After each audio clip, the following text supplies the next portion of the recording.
Haven't talked to Julian Edelman in a while. 3-time Super Bowl champ and MVP, 12 years in the NFL. So the Belichick thing is interesting. Urban Meyer was on a couple hours ago, and he said, now, it used to be in December, you were in your car recruiting. Now they come to you.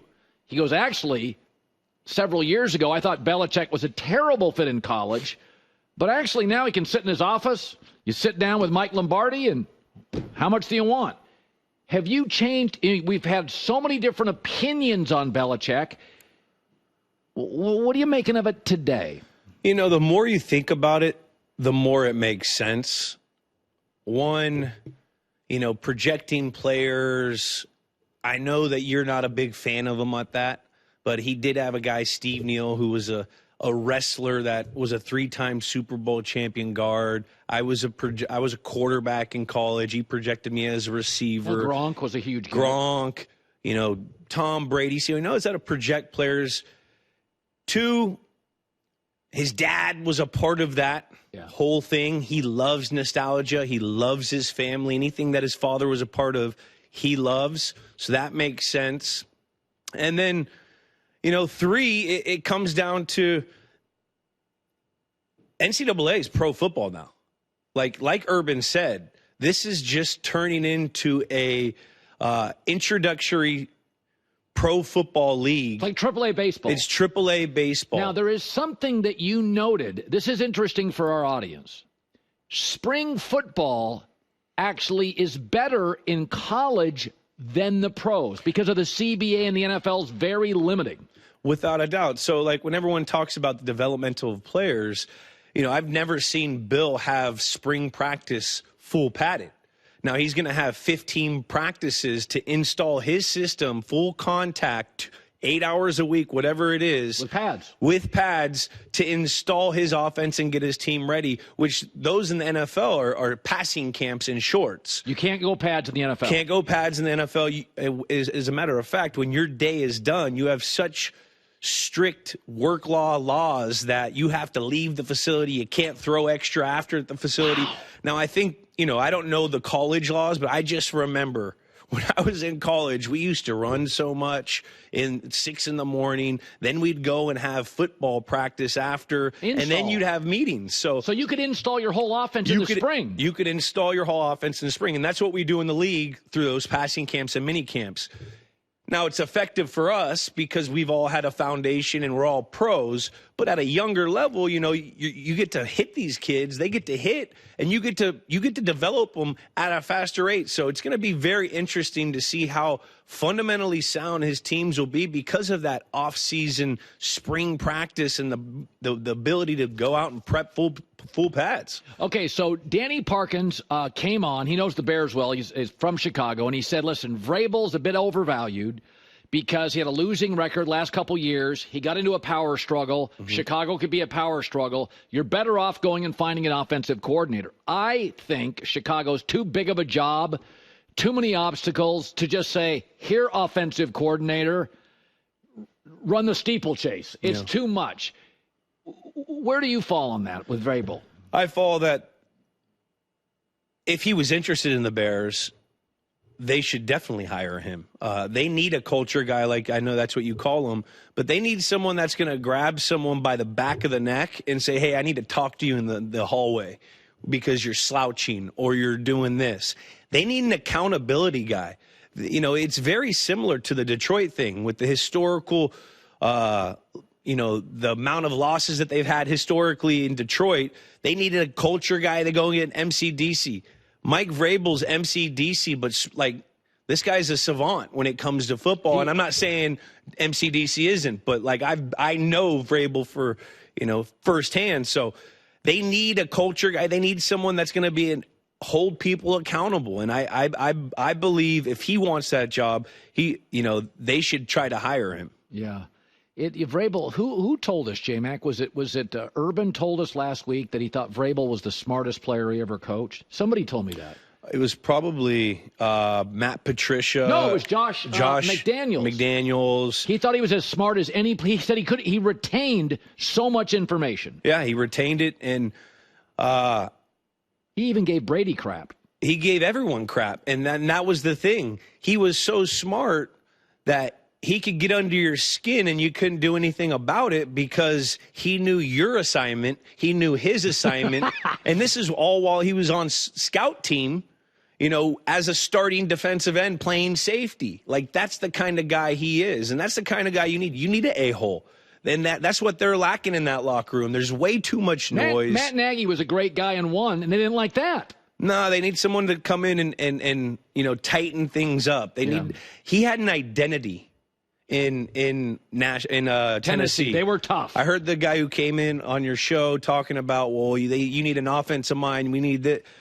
All these offensive play callers, they could call plays, but I don't necessarily know about their leadership skills. You don't know how they're going to be as a head coach. Sean McVay and Shanahan aren't just coming out of the factory. Those guys are, one of ones. Yeah. A guy like Mike, he's a culture guy that's going to be fundamentally sound, that's going to have the respect of every single guy in there because he's a 3-time Super Bowl winning player. He's a coach that has a lot of merit behind him. Was a, number 1 seed with Tennessee. Like, this guy's got the resume, he's got the attitude, and I think he's what, the Chicago Bears need. Okay, so I have said I like Brock Purdy. You start talking 50 large, I don't like Brock Purdy. Yeah. I'd go Sam Darnold at 40 for 3 years over Brock at 55. And I think if you look at almost all, now wide receivers different. They come 3rd round, 5th, 6th, 7th. Take out Brady. You look at most great quarterbacks. Right now, of the 14 playoff quarterbacks, 12 are first rounders. Yeah. Hurts is a second rounder. You drop to the 7th for a reason. Scouting is much more sophisticated today than 15 years ago and 20 years ago when Tom went. It's hard to find a sleeper. People like Purdy, but he was reckless. He was small. He struggles in wet weather. I can't pay him big money. I know he wins. I can't. Yeah. Am I wrong? If there's a 5 in there, starting with a 5, that's going to be tough because of what we're seeing with Sam Darnold in Minnesota. I mean, this is his backup last year with the players and the semi-similar scheme that they have, and we're seeing what Sam Darnold is this year. I do agree that the 7th round thing, I specifically remembered I felt if I was drafted in the 3rd or the 4th round, yes, I would have made probably 40% more money, but because I was a 7th rounder, I always got labeled with that. And, I don't know if that's going to be different with Brock, but just through this whole year, I remember going and talking about on kickoff in week 5 when they were going through a bit of adversity, they were starting to drop guys. I said specifically, this year will determine whether you're a $30 million quarterback or a $50 million quarterback. And through the whole year, it looks more like he's a $30 million quarterback, which is a great quarterback. He's a good football player. Yes. But we're seeing his limitations when guys aren't playing and when there's excuses. What did Sean Connery say?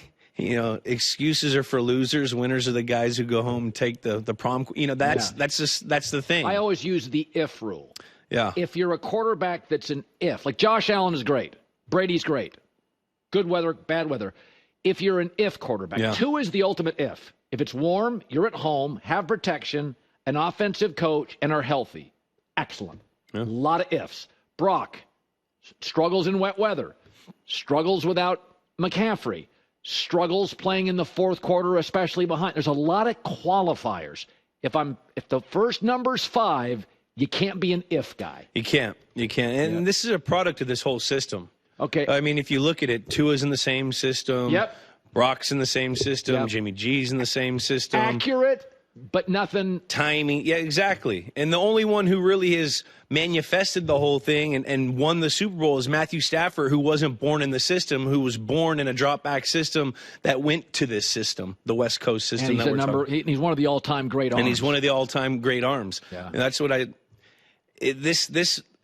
this whole Shanahan-McVay system, it's a very quarterback-friendly system that allows guys to go out and get high production. Now, it's going to cost you when you have to go sign them because of that. Yeah, that's a good point. So I said 2 days ago, the Philadelphia Eagles have all these qualities that bad franchises have. Yeah.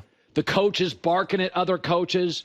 The players are going on local radio and criticizing the chemistry, and Jalen Hurts and Brandon Ingram aren't tight, and they run through coordinators. It's like A.J. Brown, issue with Jalen Hurts, and this is what like Carolina does, or the Bears, and I'm like, yeah, but Philadelphia keeps winning. So they're like strangely effective and productive despite drama and dysfunction. Yeah. How? Well, you get the roster. They have the best roster in football. I think so too. You gotta tip your cap to Howie. And Saquon, when you have a run game like with Saquon, a generational running back, he masks a lot of things, and winning masks everything. But this will go and catch up to them in the playoffs. I believe so. I know winning cures a lot, but there's been a lot of crazy noise, and it would be unreal to me to see if they can continue to have all these little feuds, these outside noises. We got Dom, the security guy, we have so many things. It would surprise me if they went on and won the Super Bowl, because there's going to be a fundamentally sound team that's going to be mentally tough, that's not going to go down this road, that's going to handle them. Now, I don't want to sound like a hater. I do sound like a hater right now, but it's just I've never seen it happen. I've never seen this with leadership the way that they have. That's to go out and win a Super Bowl. What's the video we have this week? Sirianni went to talk to Jalen Carter. He got punked. A D-line coach said, you're not going there. There's just a lot. I think there's a lot of lack of respect for the head coach. That's what I felt. And players can. They have the best roster. They got really good football players. But I think that the leadership, you can't have a head coach that doesn't have the respect of everyone. I just don't. When it comes down to it, in like a gotta-have-it situation or some kind of something where he's going to have to make a decision, I just don't see it happening. It's they've proved me wrong all year, but we're talking about like it's either Super Bowl or bust for this team. Yeah, It's not about getting to the NFC Championship. It's not about winning 2 playoff games. This team needs to win now. Go to your most dysfunctional year in New England. I mean, there was a lot of stuff, but when I watched the documentary, go to the year where you remember thinking, it's noisy here. What year was it, and what transpired at the end of the season? I would say 19 was pretty noisy. The whole, when we had AB come in, and then Rob retired. There was a whole lot of going on in the front office and that whole thing. And we lost in the first round to the Tennessee Titans. That's right. And we Tom's last game in Foxborough. Without a doubt. Last throw, Logan Ryan. And it was a noisy year. That was a noisy year. Another noisy year, I would say, was 17. How'd that end? We lost in the Super Bowl to Philadelphia. Oh, that was the Malcolm Butler. That was a noisy year where, we had a really good football team. I think we threw for 500 yards that day, and we couldn't win the game. And you felt it during the season. It was tense. It was tense, but I was kind of away from the team that year because I was in the training room. I was, doing my ACL. I had my ACL that year. So, but anytime there was, after the Hernandez thing, we lose in the playoffs. You know what I mean? Yeah. So, anytime there was crazy noise, and I'm not just trying to hate on Philadelphia. No, it's but just you had 3. Everything right has to happen for you to win a Super Bowl. That's right. I've won 3 of them. I went to 5 of them. And some of the best teams I played on didn't even get there. Everything right has to go in favor for you to win the Super Bowl. And when there's little things, they will add up. I remember Belichick always saying, it's like when you put in a hardwood floor and you have to hammer all the nails down. You have to make sure you hammer every single one, because there's going to be one that you didn't hammer down that you may not see. But 6 months later, you're going to stub your toe on that nail, and that's kind of the thing that this is. It's going to catch up to them now.